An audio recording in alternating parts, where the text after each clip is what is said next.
안녕하세요. 네, 저는 오늘정신건강의학과의 양용준 원장입니다. 오늘 제가 말씀드릴 내용은 트라우마 치료 및 마음 건강 챙기기 요것부터 말씀을 드릴게요. 트라우마가 도대체 뭔지, 그리고 그 다음으로 이게 좀 심화되는 질환인 PTSD, 외상후 스트레스 장애라고 하는 이건 도대체 무엇이고, 그 다음에 이제 그러면 본격적으로 이 트라우마 치료는 무엇인지, 또 일상생활에서 겪을 때 이 불안감을 느끼는 이런 거에 대해서 우리는 어떻게 이런 걸 대처할지 안정화 기법이란 게 있는데요. 이렇게 네 가지로 큰 줄기로 말씀을 드릴게요. 첫 번째, 트라우마는 사실 극단적 외상 사건이라고 할 수 있죠. 그래서 외상이라고 하는 거는 범죄나 전쟁, 또 폭행, 납치, 자연재해 같이 이런 목숨을 잃을 뻔한 거, 또 혹은 심한 부상을 입을 거, 사망 사건에 노출되거나 성폭행 같은 굉장히 충격적인 경험을 겪으시고 여기에 노출되는 걸 외상이라고 하는 거죠. 그런데 우리나라는 현대사에 한국전쟁이 일어났었고, 그 뒤로 성수대교, 또 삼풍백화점, 또 연달아서 일어났고, 대구 지하철 화재 사건, 그 다음 2014년에 너무 안타까운 세월호 침몰 사건이 있었죠.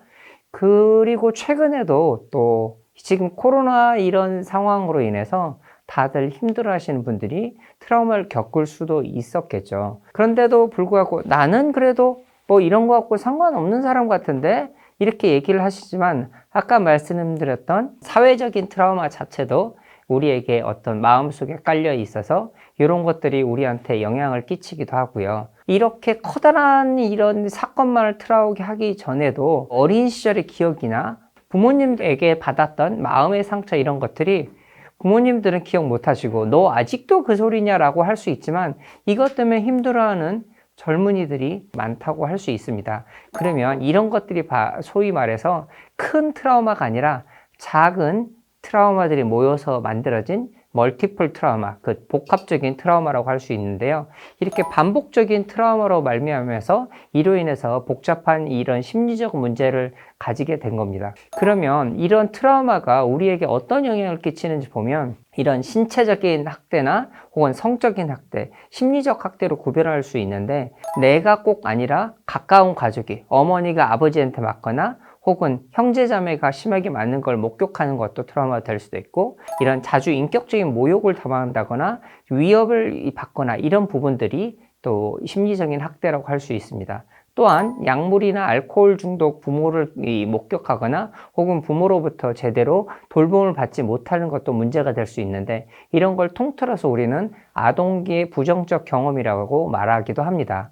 이런 부정적인 트라우마가 우리에게 큰 영향을 끼치는 거는, 일단 아이들이 이런 트라우마를 받게 되면 애들이 너무 뭐라고 하면 이렇게 멍해질 때가 있잖아요. 갑자기 알던 산수 문제도 못 풀고 너무 뭐라고 하면 이렇게 되는 것들이, 멍해지는 게 너무 과도하게지면 이제 신경 발달도 저해가 돼서 인지적 기능, 또 정서적 문제도 생기기도 하고요. 나중에 성인기에 가서 심장이나 뇌 질환, 또 이런 문제들, 각종 당뇨, 암 등의 확률도 높아져서 심지어는 유전자의 염색체까지 변화되는 일이 이뤄집니다. 그래서 이게 수명까지 단축되는 걸 보면 트라우마는 결국 우리에게 평생에 영향을 끼친다고 할 수 있는 거겠죠. 그러면 사람들은 이거에 대해서 어떻게 말씀을 드리냐면, 처음에 신체 증상을 겪기도 해요. 두근거리거나 가끔 머리가 아프다거나 속이 울렁거리다거나 어지럽고, 이런 경우 힘이 없고 괜히 어디가 아프기도 하고 잠을 못 자기도 하고, 또 감정적으로는 불안하고 어떤 때는 굉장히 화가 나고 짜증나고 욱하게 되고, 감정적으로는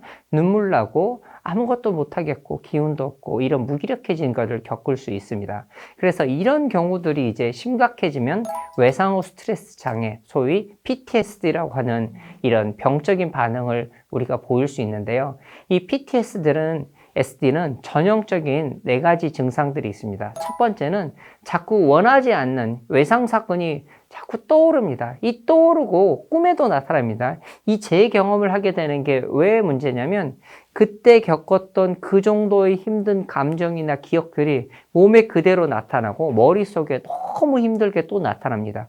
두 번째가 이제 과각성입니다. 너무 놀라거나 또 이것 때문에 갑자기 욱하거나 화를 내거나 폭력적이 되기도 합니다. 그러다가도 도망가고 싶어서 이런 것들을 회피하기도 합니다. 사고를 당했던 장소에 안 가고 싶어 하거나 이런 것들을 피하고자 하기도 하죠. 또 하나 이제 중요한 것으로 또 기분이나 인지가 부정적으로 생각하게 됩니다. 나는 이제 다 끝났어. 세상이 무너질 거야. 나는 이제 안 돼. 이렇게 부정적으로 생각하거나 굉장히 처지거나 우울해지면서 이런 부정적인 기분이나 인지적인 변화가 일어나는 이런 네 가지 것들이 이 PTSD의 전형적인 네 가지 증상이라고 할 수 있겠습니다.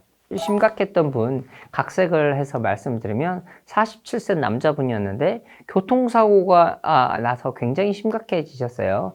사실은 그분은 굉장히 심하게 다치셔서 걷지 못하게 되셨어요. 그러다 보니 자꾸 사고가 계속 떠오르고 몸서라치게 되고 그 사고가 있었던 지역을 아예 못 가세요. 그래서 차로 갈 때도 빙빙 돌아가고 이제 문제는 이게 끝이 아니라 본인의 생활에서 계속 잠도 못 자고 꿈을 꾸고 예민해지고 부인과 가족 간에도 계속 문제가 되고 가족들도 힘들어지죠. 그러다가 정말 아무것도 못하게 되고 직장도 그만두게 이런 상황들이 벌어지기도 하죠.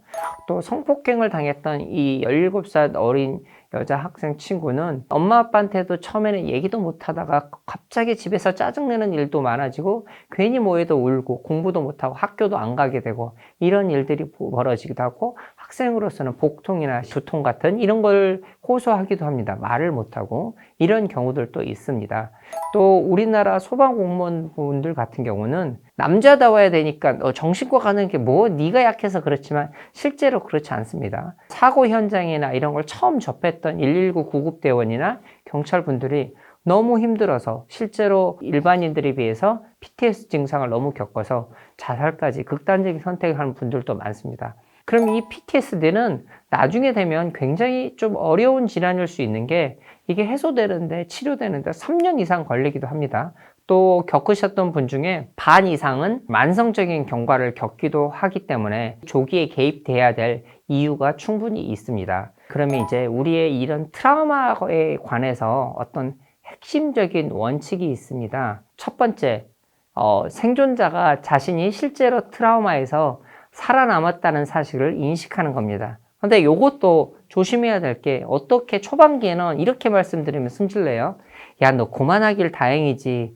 이런 말을 했을 때 실제로 상처를 많이 받으세요. 그러니까 요거를 점차적으로 조금 더 부드럽게 잘 인식할 수 있도록 도와주셔야 됩니다. 두 번째, 이런 플래시백은 강렬하지만 현재 진행형이 아니라 단지 기억에 불과하다는 것을 이해하도록 하시는 게 중요합니다. 세 번째, 트라우마를 일으키는 사건이 이거를 내가 하지 말았어야 되는데 이런 것들에 대해서 나를 좀 용서하셔야 됩니다. 예를 들면 특히 성폭행 피해자분들이 이런 경우들이 많아요. 내가 그때 나가지 않았으면, 내가 만나지 않았으면, 혹은 내가 밤에 돌아다니지 않았으면 이건 내가 어찌할 수 없는 부분인데 나에 대해서 자꾸 탓을 하게 돼요. 그러면서 이제 네 번째 원칙 수치심을 건강시켜야 되는데 그건 분명히 범죄의 피해자인데 마음이 그렇게 안 가고 내 탓을 하게 되고 수치심, 죄책감을 가지시니까 그런 것들을 좀 다뤄줘야 되고 부드럽게 하고 여기서 벗어날 수 있게 하셔야 되죠. 그 다음에 감당할 만한 이 정도로 트라우마를 차츰차츰 옅게, 약하게, 작게 만들어 주십니다. 그 다음에 똑같은 증상이 있으셔도 너무 나가는 게 힘들지만 나가시는 분들이 안 그런 분들에 비해서 훨씬 더 회복이 빠릅니다. 그러니 몸을 움직이고 돌아다니신 게 좋습니다. 보다 성숙한 사람들이 나아지기 위해서 어떤 트라우마로부터 어떤 내가 이거 겪은 게 내 삶에 어떤 의미인지 이런 것들을 다뤄보자 얘기입니다. 그래서 제일 중요한 건 첫 번째 단계로서 현재의 안정, 제 1단계로 안정화 단계. 두 번째로 이제 그렇게 이제 마음에 힘이 좀 생기시고 그러면 저도 이제 조금씩 얘기를 해 봅니다. 그러면서 이제 그런 안 좋았던 기억들을 조금씩 처리를 하고요. 그리고 이제 세 번째로는 이제 이런 것들이 나한테 어떤 의미인지, 지금 일상생활에서 내가 어떻게 다뤄야 할지, 일상생활과 현재 통합하는 것이 중요한 원칙입니다. 그래서 감정을 억지로 회피하려고는 마세요. 너무 판에도 안 지지만 너무 회피하려다 보면 나중에 힘들어지죠. 예를 들면 누군가가 사고로 돌아가셨다면 충분히 슬퍼하시라고 말씀드립니다. 지금 슬퍼해야 나중에 덜 힘들어지니 애도의 과정은 지금 충분히 슬퍼하시는 건 중요합니다. 단 안전한 환경 내에서. 그다음 충격적인 사건을 겪으셨다면 당장 뭔가 중요한 선택은 지금 하지 마시라 그래요. 예를 들면 이혼 한 번 하면 뭘 재결혼할 수도 있으면 끝이잖아요. 직장을 퇴사하는 것들, 이런 것들 충분히 합리적인 판단을 못하는 경우가 대부분이니까 내가 좀 회복할 때까지 좀 미뤄두시고 중요한 결정은 나중에 하자고 말씀드립니다. 그 다음에 너무 어떤 사건 사고에 대해서 계속 TV에 노출되는 거 이런 것들을 좀 줄이시고 좀 정확한 정기적인 뉴스나 이런 걸에 집중을 하시고 또 평범한 일상생활을 조금씩 시작해 보시자 이런 얘기를 드리고 술, 담배 끊자 이런 얘기, 운동하시자는 얘기는 몸이 움직여야 우리가 머리를 건강하게 할 수 있습니다. 그러면서 긴장을 풀 수 있는 이런 거 음악을 듣거나 목욕을 하거나 이런 나만의 시간을 갖는 거 중요하고 가까운 가족하고 이야기를 나눌 수 있는 분위기를 만들고 맛있는 이렇게 요리 만들어 세팅한 다음에 너무 많은 술은 그렇지만 아주 가벼운 와인이나 혹은 음료수 이런 거 놓으시면서 혹은 막걸리도 좋고요. 근데 술 마시지 말라고 그랬는데 어쨌든 조금 이렇게 분위기를 부드럽게 할 수 있게 만들고 콜라라도 드시면서 혹은 뭐 주스라도 드시면서 이렇게 이 얘기를 나누자고 이렇게 분위기를 만들어 보자고 하는 겁니다. 그러면 이렇게 했음에도 불구하고 이게 좀 어려워진다면 이럴 때 할 수 있는 게 안정화 기법입니다. 이 여러 가지 방법들이 있는데 나비포옹법, 그 다음에 착지법, 그 다음에 점진적 근이완법, 근육이완법, 그 다음에 네 번째는 복식호흡을 설명을 드릴 겁니다. 쉬운 것부터 차츰 얘기를 좀 드려볼게요. 그 나비포옹은 이런 내가 너무 불안하고 힘들어지고 몸이 아프고 이럴 때 내가 나를 느끼는 거고 마음을 좀 차분하게 가져올 수 있는 건데 이렇게 쉽게 하면 이렇게 크게 숨을 심호흡을 특히 배까지 내려와서 한 다음에 그러면서 심호흡과 함께 여기 가슴 부위에 놓으셔도 됩니다. 가슴 부위에 놓고 심호흡한 뒤에 번갈아 가면서 쭉 이렇게 이게 많이 불편하시다면 자 이렇게 팔을 좀 펴시고 제가 좀 어좁이라서 이렇게 이렇게 팔을 좀 펴시고 이렇게 하는 건데 번갈아 가면서 치는데 이때 느낄 게 이제 내 손에 닿는 느낌 또 내 팔의 느낌 팔에 닿는 느낌들을 주의를 하라는 겁니다. 그런데 또 이렇게 하는 것도 있어요. 이런 것도 있지만 한쪽은 뭐 이렇게 어깨를 닫고 한쪽은 여기 밑에 여기 겨드랑이 밑에 이렇게 놓기도 해요. 내가 내 몸 자체가 나를 안전하게 보호해주는 이 컨테이너라고 하는데 도구가 되겠구나. 남을 보호해주는 이런 보호막이구나. 이렇게 실제로 느끼는 겁니다. 그래서 이렇게 하기도 하고 이렇게 가슴과 배에 가만히 올려놓기도 합니다. 이게 바로 지금 여기에서 나를 느끼는 거죠. 또 하나 가져가면 착지 기법입니다. 요거는 여러 가지 이제 변형도 있을 수 있는데요. 너무 고통스러운 생각들이나 이런 게 있을 때 제가 이제 발을 딛습니다. 보세요. 발을 딛는 게 왜 착지 기법이 중요하냐면 내 몸에서 머리로 불안해하지 말고 이 여기 감각이나 이런 것들 머리로부터 목, 가슴, 배, 엉덩이, 다리, 발끝까지 이렇게 내려옵니다. 그러면 발끝에 닿으면 이 발이 지금 닿아 있구나 그렇게 생각을 하는 거죠. 제가 시각은 자극이 많으니까 이렇게 보는 거죠. 지금 앞에 저는 카메라가 보이고 그 뒤에 잘생긴 PD님이 보이시고 그 뒤에 너무 건강하신 우리 예쁘신 우리 선생님들이 있으시고 그 다음에 소리를 듣는 거예요. 청각을. 조용하게 이렇게 기계 소리가 좀 들리기도 하는데 또 고요함도 있네. 또 잠깐 부스럭거리는 소리도 있네. 이렇게 세 가지. 그 다음에 이제 냄새죠. 여기는 스튜디오라서 잘 없지만 그래도 이 냄새가 그냥 괜찮습니다. 괜찮고 나쁘지 않아요. 이렇게 하면서 우리는 이 바닥에 땅에 닿으면서 우리의 마음을 안전하게 착지를 하는 겁니다. 그 다음으로는 이제 점진적 근육 이완법인데요. 요건 어떤 거라고 생각하시면 되면 어렸을 때 이렇게 막 이렇게 손 쥐어가지고 팍 펴면 피가 확 통하는 이런 놀이 많이 해보셨잖아요. 이런 것처럼 그 느낌을 찾는 거예요. 무슨 말씀이냐면 이렇게 막 긴장을 했다가 확 퍼졌을 때 이 이완의 느낌을 가지고 아, 내가 너무 긴장해 있지 않고 이렇게 해보자는 겁니다. 왜 이 근육 이완법에 대해서 또 강조를 하냐면 우리 몸이 근육이 이렇게 긴장돼 있으면 보통 많이 두통이 오는데 이 두통이 오는 거 혹은 근육이 긴장된 것 때문에 또 몸이 또 힘들어 하세요. 그러면 또 감정이 또 안 좋아지는 그런 악순환을 겪게 되니까 아, 그래서 근육을 이완하는 느낌을 갖는 거죠. 순서로는 여기 팔 아래쪽, 팔꿈치 아래쪽, 그 다음에 여기 상완 위쪽, 그 다음에 다리, 그 다음에 저기 배, 가슴, 어깨, 목, 얼굴 이렇게 옵니다. 이렇게 차근차근 오는데요. 하나만 말씀드리면 이렇게 해볼게요.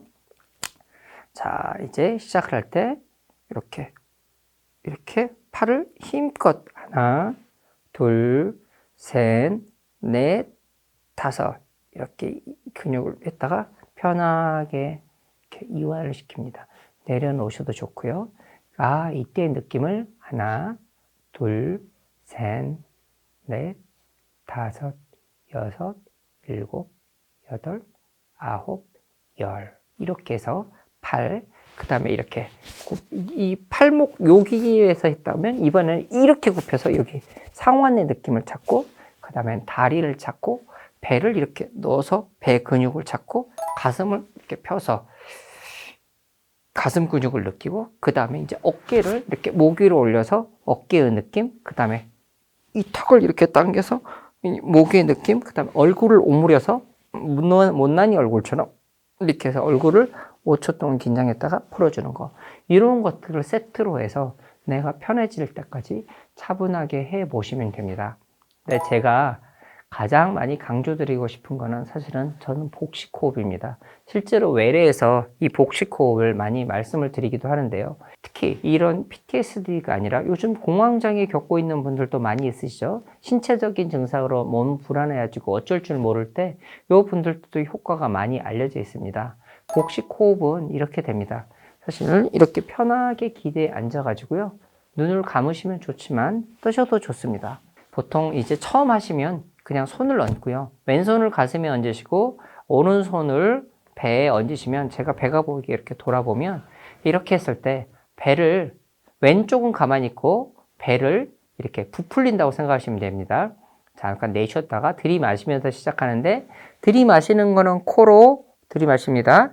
하나, 둘, 셋, 네 번 하고 잠깐 멈췄다가 하나, 둘, 셋 멈췄다가 내쉬는데 처음에 하실 때 이렇게 하세요. 그러면 가슴이 들어오른다는 거죠. 그냥 여기는 두고요. 배에 풍선을 넣는다고 생각하세요. 자, 시작해 보겠습니다. 자, 복식호흡 시작하겠습니다. 하나, 자, 내쉬었다가 하나, 둘, 셋, 넷. 잠깐 멈췄다. 편안하다. 그 다음에 이제 내쉽니다. 입으로 내쉽니다. 하나, 둘, 셋, 넷, 다섯, 여섯, 일곱, 여덟. 이렇게 해서 10번을 말씀드리기도 하지만 30회 정도 하시면 실제로 조금 편해지는 느낌이 있을 겁니다. 아침에 일어나셨을 때 한 세트, 자기 전에 한 세트를 하시면 평소에 이제 이거 부부싸움 할 때도 좋습니다. 부부싸움 할 때 말로 확 나가버려서 이게 회복하기가 더 힘들잖아요. 그 전에 김을 빼주실 때 15초만 지나면 분노 호르몬이 반 이상 없어진다 그래요. 그러니까 이걸 연습해 두셨다가 확 나가기 전에 잠깐 자리를 피해서 베란다에서 복식호흡 이렇게 한 세트만 하셔도 15초가 지나고 15분 지나면 거의 다 사라진다고 하니 이렇게 힘들 때 또 불안이 몰려올 때 신체 증상이 올 때 호흡을 하시는 겁니다. 그래서 다시 한번 말씀드리면 이런 안정화 기법들은 모두 다 내가 지금 여기 있는 거를 중요시합니다. 지금 여기서 편안하게 내가 괜찮구나 라는 걸 하기 위해서 하는 건데 두드리는 것도 마찬가지고 착지법도 마찬가지고 근육을 쓰는 것도 마찬가지고 이런 것들이 안정화 기법입니다. 이런 것들이 전부 다 요즘 소위 이제 뜨거운 주제인 마음 챙김이란 걸로 알려져 있고 지금 현재 여기에 집중하자. 이런 것들이 마음 챙김이고 그 중에 하나가 호흡 훈련입니다. 지금 여기까지 말씀드렸고요. 다시 한번 강조하자면 이런 트라우마가 있었을 때 내가 안정을 찾는 게 굉장히 중요하고 안정을 찾고 그거부터 시작을 하는데 너무 힘드시다면 착지법이나 근유안법이나 호흡이나 이런 걸 해보시고 주변 사람들하고 많은 말씀을 나누세요. 그럼에도 불구하고 너무 힘드시다면 도움을 빨리 받으세요. 더 심각해지기 전에 조기 개입, 빨리 치료를 하시면 이 PTSD까지 가지 않고 트라우마를 잘 다루실 수 있을 거고 동네 정형외과에서 상담을 하셔도 됩니다. 네, 오늘 여기까지 말씀드리겠습니다. 감사합니다.